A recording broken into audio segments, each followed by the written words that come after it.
अस्सलामु अलैकुम नाज़रीन। इस एपिसोड के आगाज में हम रुस्तम सरदार को देखते हैं जो कि सलाहुद्दीन अय्यूबी के हवाले वो चाकू करते हैं जिससे उसके बेटे का कत्ल किया गया था, और कहते हैं कि अगर आप मेरे बेटे के कातिल को ढूंढ देते हैं तो मैं आपका ये एहसान जाया नहीं होने दूंगा। अगले मंजर में हम देखते हैं जहां सलाहुद्दीन अय्यूबी वो खंजर कारह तिगन के हवाले करते हुए कातिल को ढूंढने की जिम्मेदारी उसे सौंपते हैं। कबूत्स में हम देखते हैं जहां सबीला विलियम से कहती है कि मेरे बाबा के जाने के बाद सबसे ज्यादा भरोसा आप पर करती हूं, और इसी वजह से मैं आपको अपने दिल की बात बता रही हूं कि वो लॉर्ड गाय को खत्म करना चाहती है क्योंकि इससे मेरे भाई को खतरा है। जिस पर विलियम कहता है कि मैं खुद भी यही चाहता हूं। अबीलिन में हम देखते हैं जहां बालीन लॉर्ड जोडास से कहता है कि उन्हें कईले की फौज के साथ साथ शूरवीरों को भी लाना होगा। लॉर्ड जोडास कहता है कि अगर हमने ऐसा किया तो सलाहुद्दीन को मौका मिल जाएगा और वो अबीलिन पर हमला कर देगा। उसी लम्हे मारिया खातून आकर ये खबर देती है कि अब मैला खातून भी हमारे साथ है। वो लोग ये फैसला करते हैं कि हम मैला खातून की फौज का इस्तेमाल करेंगे, और जोडास बालीन से कहता है कि जाती लियोन की बजाय शूरवीरों को हमें अबीलिन लाना चाहिए। दूसरी जानिब हम जंगल में देखते हैं जहां कारह तिगन अलबीज से कहता है कि खंजर छोड़ जाने वाला शख्स अपने साथ खंजर को ले भी जा सकता था ताकि हमारे पास कोई सबूत न बचे। या तो वो शख्स पागल है या कुदरत के इंसाफ पर यकीन रखता है। अबीलिन में एक सिपाही खबर देता है कि सलाहुद्दीन ने रुस्तम सरदार के बेटे के कातिल की तलाश शुरू कर दी है, जिस पर लॉर्ड जोडास शहर के बाहर छिपे हुए सिपाहियों को सामने लाने का कहता है। कीरक में हम देखते हैं जहां मारिया और बालीन मैला से उसकी फौज का मुतालबा करते हैं ताकि वो उसकी फौज की मदद के साथ अबीलिन फौज ला सके, जिस पर मैला ये मशवरा देती है कि अगर हम सायरा को अगवा कर लें तो बिना कोई सिपाही जाया कि हम बुरों को रास्ते से हटा सकते हैं। बालीन सायरा को इस मामले में घसीटने पर राजी नहीं होता, लेकिन उसे वो लम्हा याद आने लगता है जब सलाहुद्दीन ने उसके सीने पर वार किया था। फिर वो कहता है कि उन्हें जो करना है वो करें। दूसरी तरफ हम देखते हैं जहां कारह तिगन एक लोहार के पास जाकर उससे पूछता है कि क्या ये खंजर तुमने बनाया है। वो कहता है कि हाँ, ये खंजर मैंने बनाया है, लेकिन ये खंजर जिसका है उसे मैं ढूंढ नहीं सकता। लेकिन वो रोज जोहर की नमाज के बाद कच्चे रास्ते से गायब हो जाता है। यहाँ हम अबीलिन में देखते हैं जहाँ इलियास माइल्जर से कहता है कि उन्हें अब किसी बड़े कारोबार की जरूरत है। इसी लम्हे एक सिपाही आकर उन्हें खबर देता है कि लॉर्ड जोडास ने कारोबार के सिलसिले में तुम दोनों को याद किया है। वो दोनों खुशी खुशी आगे बढ़ जाते हैं। दूसरी तरफ हम देखते हैं जहाँ सायरा ताजिर आसिफ से कहती है कि उसे मैला ने कीरक बुलवाया है। ताजिर आसिफ उसे खबरदार करता है कि मैला एक पागल औरत है, वो कुछ भी कर सकती है, जिस पर सायरा कहती है कि वो कीरक जरूर जाएगी और उन्हें बताएगी कि अब की बार वो लोग अगर अय्यूबियों के खिलाफ खड़े हुए तो अपने सामने मुझे पाएंगे। शाम में हम देखते हैं जहां सलाहुद्दीन काजी फाजिल से कहते हैं कातिल का करहान से कोई ताल्लुक नहीं था, कहीं मामला सुलझाते सुलझाते मजीद बिगड़ न जाए। अबीलिन में हम देखते हैं जहां लॉर्ड जोडास इलियास से कहता है कि वो 500 सिक्कों के बदले हमारा कुछ सामान अवाकली के रास्ते से अबीलिन लाए, जिस पर वो राजी हो जाता है। दूसरी तरफ जंगल में हम देखते हैं जहां कारह तिगन और उसका साथी उस बुजुर्ग का पीछा कर रहे होते हैं। अचानक वो बुजुर्ग गायब हो जाता है और फिर अचानक से वो उनके सामने नुमूदार होता है। ये देखकर दोनों खौफजदा हो जाते हैं, लेकिन फिर भी वो उसका पीछा नहीं छोड़ते। आगे बढ़ते हुए वो दोनों एक दलदल में फंस जाते हैं। इसी दौरान वो बुजुर्ग उनके पीछे आकर करहान के कत्ल का एतराफ करता है और दोनों को दलदल से निकालकर अपने पीछे आने का कहता है। कहुत्स में हम देखते हैं जहां सबीला हड़बड़ाते हुए विलियम के पास आकर उसे बताती है कि लॉर्ड गाय बाहर है और उसे मारने का ये अच्छा मौका है। जंगल में हम देखते हैं जहां सायरा कीरक की तरफ जा रही होती है कि लॉर्ड गाय उसका रास्ता रोक लेता है। दोनों अतराफ की तलवारें बेनियाब होती हैं। शाम का मंजर हम देखते हैं जहां सुल्तान के पास कारह तिगीन आता है। उसके गंदे जूते देखकर सुल्तान पूछते हैं कि वो कहां से आ रहा है। वो सारा वाकया सुल्तान को बताता है और इसी दौरान उसी बुजुर्ग को सुल्तान के सामने पेश किया जाता है। उस बुजुर्ग को देखकर सुल्तान की आंखें खुली की खुली रह जाती हैं। सुल्तान कहते हैं कि इसी बुजुर्ग की वजह से आज मैं जिंदा हूँ और इनके हाथ खोल दिए जाए। बुजुर्ग कहते हैं कि इंसाफ के मुताबिक मुझे सजा दी जाए। ये सुनकर सलाहुद्दीन अय्यूबी की आंखें नम हो जाती हैं।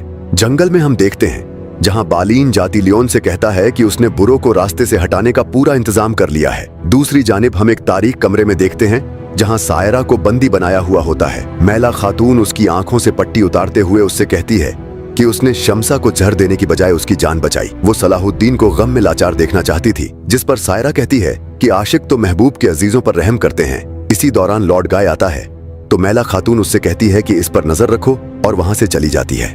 बाहर विलियम एक सिपाही से कहता है कि बहुत जल्द यहाँ पर बुरो आएगा और इसी मौके का फायदा उठाकर हम लॉर्ड गाय से बदला लेंगे। अवाकली कबीले का मंजर हम देखते हैं जहां सुल्तान उसी बुजुर्ग के साथ वहां पहुंचते हैं। अपने बेटे के कातिल को देखकर रुस्तम सरदार उनकी तरफ बढ़ने लगते हैं, लेकिन सुल्तान उन्हें रोक लेते हैं। फांसी घाट पर चढ़ने से पहले सुल्तान उन्हें अल्लाह का वास्ता देते हैं कि वो कुछ तो बोले, जिस पर वो बुजुर्ग कहते हैं कि सुल्तान जो कुछ भी कर रहे हैं वो सिर्फ और सिर्फ कोद्स के लिए कर रहे हैं। उन बुजुर्ग के गले में फांसी का फंदा डाला जाता है। सुल्तान उन तमाम वाकयात को याद करने लगते हैं जो लम्हात उन्होंने उन बुजुर्ग के साथ गुजारे थे। सुल्तान की आंखें नम हो जाती हैं और वो रोने लगते हैं। इसी दौरान बुजुर्ग को फांसी दे दी जाती है। जंगल में हम देखते हैं जहां इलियास घोड़ा गाड़ी पर सामान लाद कर जा रहा होता है कि तभी वो जंगी सरहद पर पहुंचती है तो वहां उसकी जान पहचान का जंगी सिपाही उसे मिलता है और वो बिना जांच पड़ताल के उसे जाने देता है। लेकिन इलियास और माइल्स सलीबी सिपाहियों के चेहरों को देखकर शक में पड़ जाते हैं कि कुछ गड़बड़ तो जरूर है और उन्हें इस बात का यकीन हो जाता है कि सामान में कपड़ों की बजाय कुछ और है।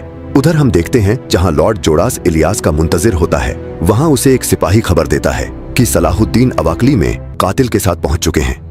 जोड़ास कहता है कि बहुत जल्द इलियास का लाया हुआ बारूद वो इस पुल के नीचे रखकर सलाहुद्दीन का यहाँ मकबरा बना देगा।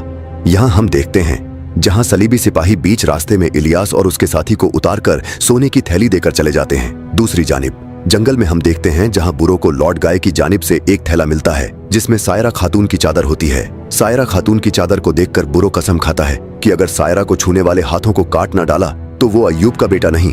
काराकोश और बुरो उसे बहुत रोकते हैं कि सुल्तान के हुक्म के मुताबिक हमें इस रास्ते को नहीं छोड़ना चाहिए, लेकिन वो किसी की नहीं सुनता और अली भी उसके पीछे चल पड़ता है। उधर वो गाड़ी जोड़ास के पास पहुंचती है तो वो सिपाहियों को हुक्म देता है कि बारूद को बाहर निकालकर आसपास फैला दिया जाए। अवाकली कबीले में रुस्तम सरदार सलाहुद्दीन अय्यूबी का शुक्रिया अदा करते हुए कहता है कि आज से उनका कबीला और ये पुल आपके मातहत है। रुस्तम के जाने के बाद खलील वहां आता है और बताता है कि उन्होंने तदफीन का काम मुकम्मल कर लिया है और उन्हें बुजुर्ग के पास से 2 चीजें मिली हैं जिनमें 2 गुठलियां और एक खत होता है। खत में लिखा होता है कि करहान सलीबियों का साथी और दर्जनों बेगुनाह मुसलमानों का कातिल था और उसे मारने का एक मकसद सुल्तान के लिए पुल के जरिए अबीलिन का रास्ता हमवार करना था। दूसरी जानिब सराय में हम देखते हैं जहां बुझौक अदसीज को यह खबर देता है कि बालीन और जातिलियोन के सिपाहियों को आसपास से फौजी दस्तों के साथ गुजरते हुए देखा गया है। वो सब उन्हें रोकने का मंसूबा तरतीब देते हैं। जंगल में जातिलियोन बालीन से कहता है कि तुम्हारा मंसूबा नाकाम रहा है। इसी दौरान बालीन का कमांडर आकर उसे ये खबर देता है कि बुरो अपने रास्ते से खुद ही हट गया है। बालीन खबर सुनकर अपने सिपाहियों को तैयार रहने का कहता है। एक मंजर में हम देखते हैं जहां लॉर्ड जोड़ास को एक सिपाही खबर देता है कि बहुत जल्द सुल्तान अपने सिपाहियों के साथ इस पुल से गुजरेंगे। जोड़ास के तमाम सिपाही जलते हुए तीरों के साथ सुल्तान का इंतजार कर रहे होते हैं। इसी दौरान सुल्तान वहां पहुंचते हैं।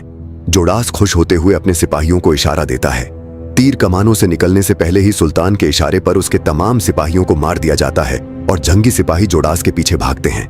वहां इलियास पहुंचता है तो सुल्तान उसका शुक्रिया अदा करते हैं कि उसने इस मंसूबे के बारे में हमें आगाह किया। वो लम्हा दिखाया जाता है जब इलियास और उसके साथी ने जोड़ास के सिपाहियों को पुल के नीचे बारूद रखते हुए देख लिया था और वो फौरन सुल्तान को खबर देने के लिए अवाकली कबीले पहुंच गए थे।